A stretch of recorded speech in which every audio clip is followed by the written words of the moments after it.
Every so often we come across a story that just stops you in your tracks and makes you ponder just how tragic things were for the poor victims and how brutal the perpetrator was.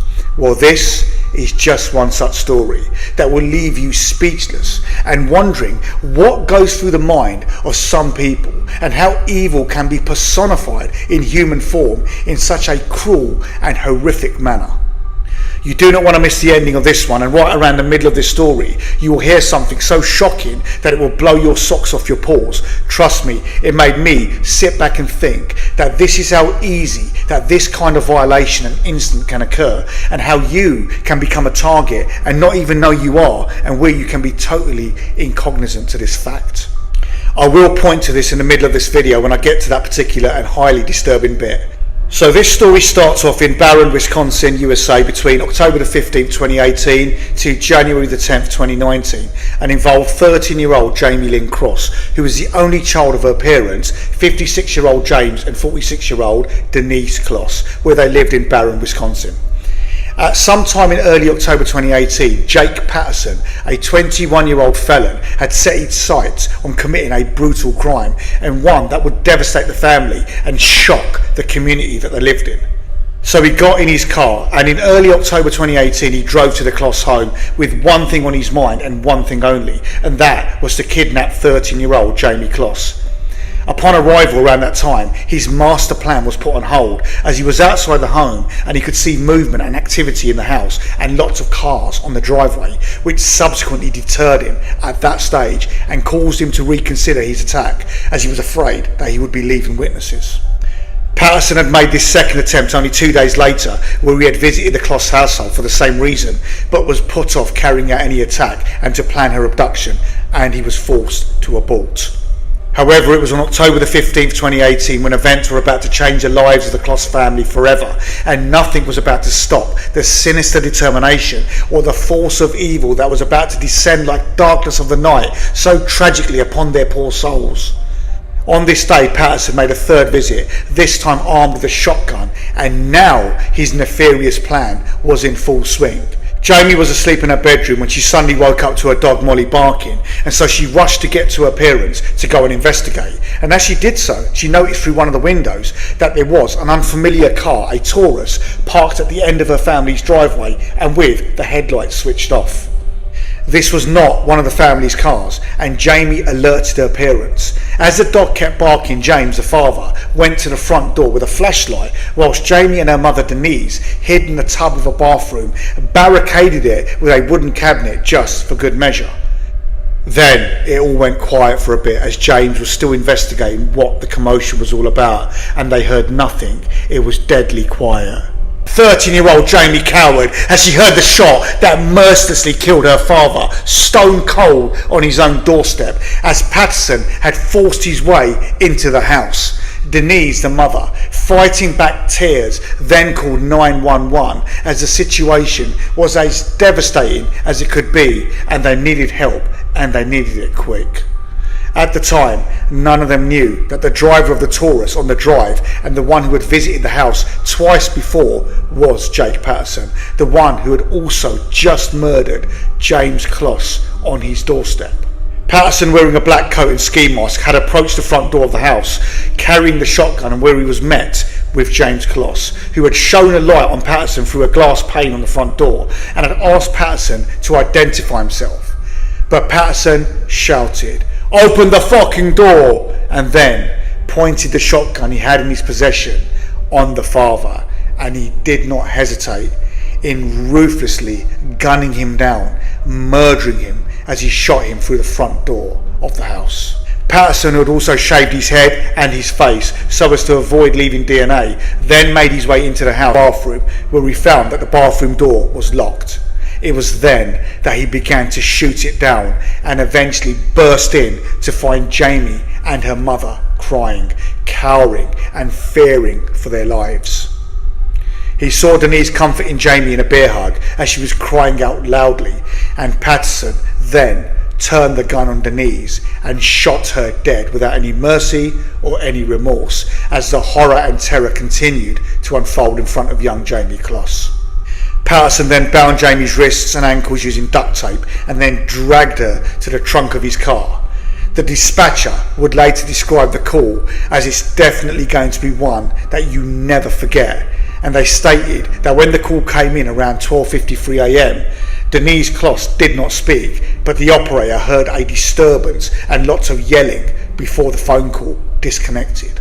They commented that there was a lot of yelling and commotion in the background, and when the dispatcher then tried to call the number back, they reached the voicemail of Jayme.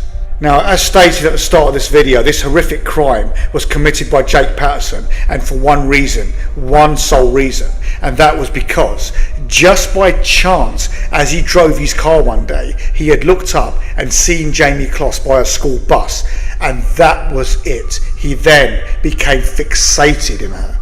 Patterson had later told authorities that he saw Closs getting off a school bus outside the family residence in September while he was driving home from work, and that he knew that she was the girl that he wanted to take. All it took was one casual look, one fleeting moment for this killer to hone in and focus his wish to abduct this innocent child, and that is how quickly this descended into a most horrific crime. I'm just incredulous, as this is all it took for so many lives to change forever in a whim. Now, once Patterson had dragged Jayme Closs to his car and she was bundled into the trunk, he then sped off, manoeuvring out of the way of police squad cars that were on their way to the Closs home at the same time. Patterson later told investigators that he pulled over 20 seconds down the road from the house as he saw police cars speeding by with emergency lights and sirens on. The police had arrived to the house just a mere 4 minutes after the 911 call, but it was too late for the parents and it was too late for Jayme Closs. Neighbours said that they'd heard 2 gunshots, but dismissed them since hunting was quite common around their homes, and the police were met with a barbaric scene of complete devastation with 2 lifeless bodies in the house. After abducting the helpless Jayme Closs and making it away from the scene of the crime, Patterson then took Closs to a house 70 miles away in leafy and rural Gordon, Wisconsin, where he then held her in captivity. After arriving at the cabin, Patterson then made Closs change into a different pair of pajamas and forced her under his mattress and sealed off all and any exits before going to sleep, leaving Jayme Closs to attempt to process what had just occurred moments before, where her life had turned completely upside down. Patterson believed that Closs was too afraid of him to make any escape attempts, and as such he never put any kind of special locks on the doors of his cabin, as he believed that she simply would not escape. Patterson later made Jayme sleep in the same bed as him, and he would rarely let Closs out of the house, only for brief walks on the lawn, but first checking outside for any bystanders. Patterson then held Jayme Closs in captivity for an unthinkable 88 days. On January the 10th, 2019, Patterson told Closs he was leaving for a couple of hours, and then he put her under her bed before boxing her inside with his belongings, as he usually did.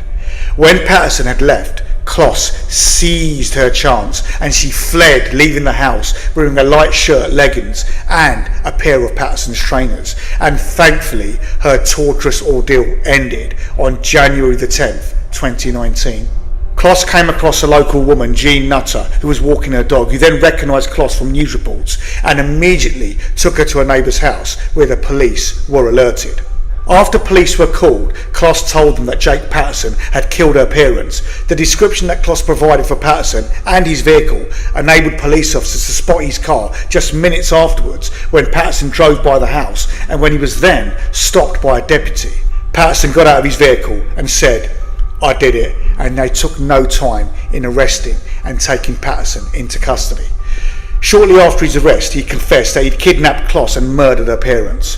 And then the next morning, Jayme Closs was released to the custody of her aunt, Jennifer Smith, as she was completely traumatised by events, as was to be expected. Meanwhile, Patterson later pleaded guilty, and he was sentenced to 2 consecutive life sentences without the possibility of parole, plus 40 years for the double murder by shooting, the home invasion, the child abduction, and the sexual gratification. Patterson's grandfather stated, "Something went terribly wrong. Nobody had any clues. We are absolutely heartbroken," he said. "It's wrenching to deal with. He was a shy and quiet boy who backed off from crowds, but he was a nice boy, very polite." Whilst in jail in March, Patterson wrote a letter in response to questions sent to him by a reporter, and where he apologised for his crimes and stated that they were committed mostly on impulse.